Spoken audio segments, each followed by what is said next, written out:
Well, as always, welcome back. Today is March 11th. It is Wednesday, and we have just one more day. And this crazy adventure called the 2020 session will be over. So let's jump right into what happened today. As the title implies, want to talk gambling and fires? The reason why I put that in there is because we did not hear many bills today, but the bills that were heard, kind of some interesting things happened, and a lot of them were debated for way longer than they should have been debated. But we ended up hearing 40 bills in the House today. One bill failed, and there was only 5 out of the 40 that were contested with more than 10 votes. And there were a total of 18 bills that were contested, but not really heavily, less than 10. There was a ton of need to concur with the Senate, where of course a bill, as we know, passes from the House. That bill then goes over to the Senate, and the Senate will go through their careful evaluation of the language and the nuances of the bill. They may find that perhaps there's a code that is threatened, or that there's a word that they need to modify, or that they want to add something. Anyways, it'll come back to the House with an amendment, and then the House needs to concur with the Senate. Well, on one, they did vote not to concur. So we'll see how that works out tomorrow. So if you do the math on that, it was really only 27 bills for the entire day.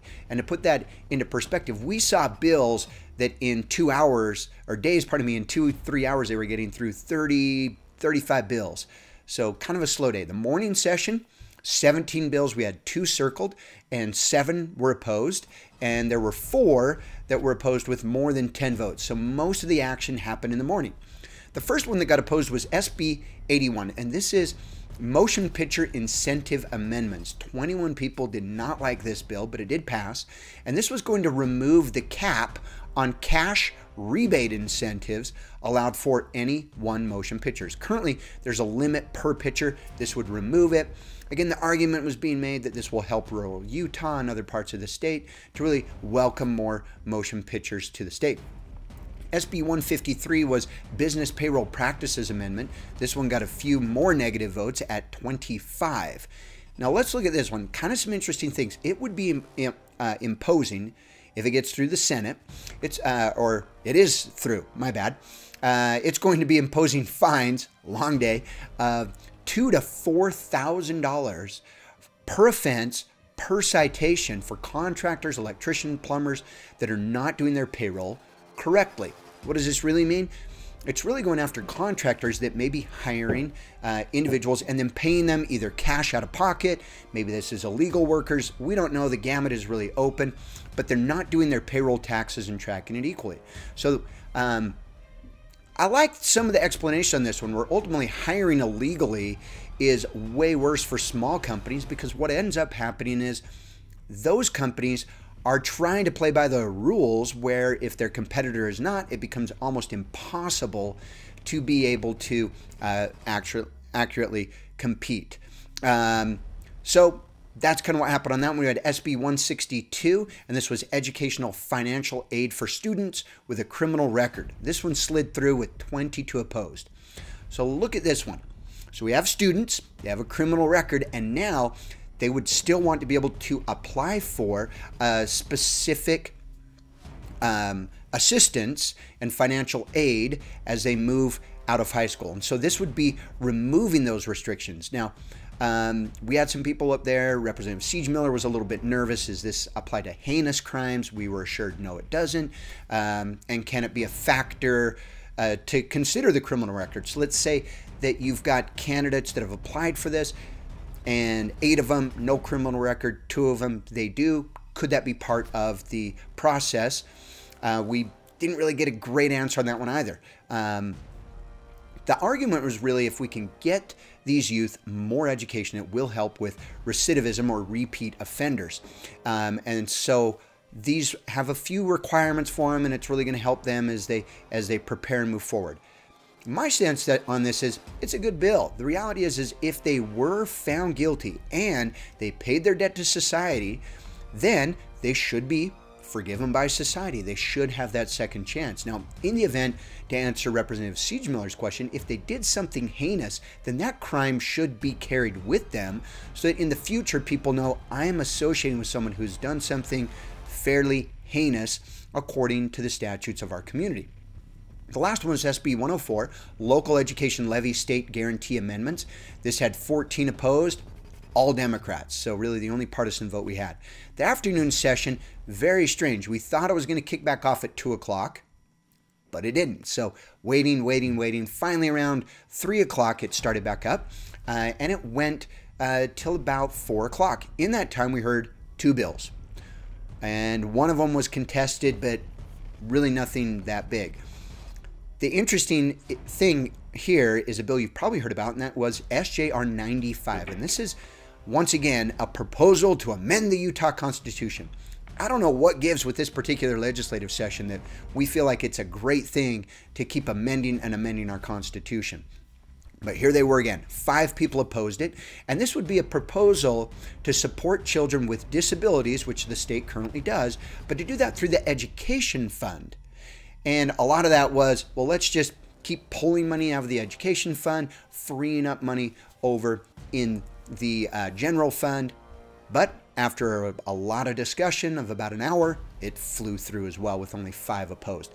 In this evening, we heard 21 bills. Now, don't think that these guys were working overtime. Out of that, the majority of these bills were to concur with the Senate, which takes 30 seconds, 1 minute.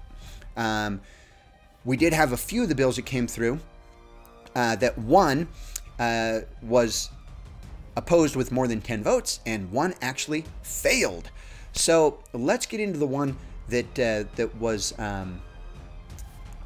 met a lot of opposition. Sorry, long day, full disclosure. This has been kind of an interesting week. So this was the proposal to amend the Utah Constitution for the annual general session of the legislature. So the argument here was, you know, we're starting the 4th week, and sometimes that's really long, and, you know, this was the longest one, and we pushed us all the way to the end of January. And as you look at that, a lot of this was, should we be allowed to set a statute start date prior to the 4th Monday in January? Now, the argument here was there's going to be a second bill or a companion bill to back this up. A lot were worried because right now what really slows down the legislative process is this idea and the need to understand the fiscal note. So the big thing that the legislators are doing is funding this crazy beast called government, and they want to make sure that they fund it accurately. And typically the fiscal note is not available until the last Friday or the Friday before the last week of the session, like it was this year. The analysts have said, well, it won't be a problem. We can get that to you anytime. Well, why not get it to us a little bit earlier? Would be a good move on that one. Nonetheless, other people are saying, man, we've got regular jobs. As part-time legislators, we're trying to tie out year end. That would be a mess. But it did make it through. However, it would need not only the Senate to agree to it, the governor to agree to it, but then we, the people, this would go on the ballot in November, and we would get to vote. Do we want to change our Constitution to allow the legislator, encourage the legislators to meet early? SB 134, like I put up above, let's talk about gambling and fire. Well, the gambling bill that was going on today was interesting, mostly because there were so many lobbyists up there passing notes, sending in their green, sending in their pink cards, wanting these representatives to come out and talk to them about gambling. It fell apart, but the discussion was really interesting because it went for the better part of an hour, with most of the legislators just saying, it just really is tiresome for me to pull up to a gas station and find out that they're selling all sorts of things in the store, and they have these machines where people can sit down and through games of chance try to win money. Now, the problem is that we don't allow gambling. That's problem one, but we also don't regulate gambling. So guess what happens? People sit down, they'll try to win. The thing will tell them, you just won, take this code, put it over here, and you'll get your money. Then they take the code, they put it over into the computer, and no money. Surprise, surprise. That's gambling. The second one had to do with fires, and that was SB 134 that failed. And this was a property tax exemption for wildfire prevention. Again, this came to us from Representative Snyder. He used to work for the Bob Bishop campaign. He's also a firefighter himself, so why not give us this one, right? When are these guys going to start recusing themselves? I don't know. He ran this bill, however, I guess I stand corrected. He ran this bill primarily to assist the state in recouping a lot of its money. For example, when a jet flies over and drops its fire retardant, each time it does that, is $12,000 to the state. If you have a fire truck show up, park, and spray water, that is $3,000 per day. So what he was hoping to do here is that in areas where fires can encroach on homes is to offset that with what he termed a carrot. And the carrot was, let's encourage people to work with their county, work with wildlife resources or forestry resources and others that would go through and say, hey, if you will straighten up your yard, maybe get the wood paneling off the side of your house and put up stucco or something that's going to make it a lot more likely that your home would not be damaged completely in a fire. So what happened here is it went forever. There were 18 different lights on at one point. I thought for sure somebody would call the question to get this to end. Never happened. It went on and on. In the end, the interesting thing was Speaker Wilson said, oh, well, your consolation prize is you can have my tickets to the Jazz game next week. Again, just a bunch of good old boys up there running the show for us. We had 2 new bills that came out and numbered today. Of course, no committee. They went right to the House floor and they dealt with the coronavirus, the new flu that's going around, and trying to make sure that we can fund it and fight it. The House bill count is down below. Again, last day is tomorrow, so stay tuned, and we'll see just exactly what comes at us, as we should be up there until midnight. So look for this show to go up on Friday. Thank you.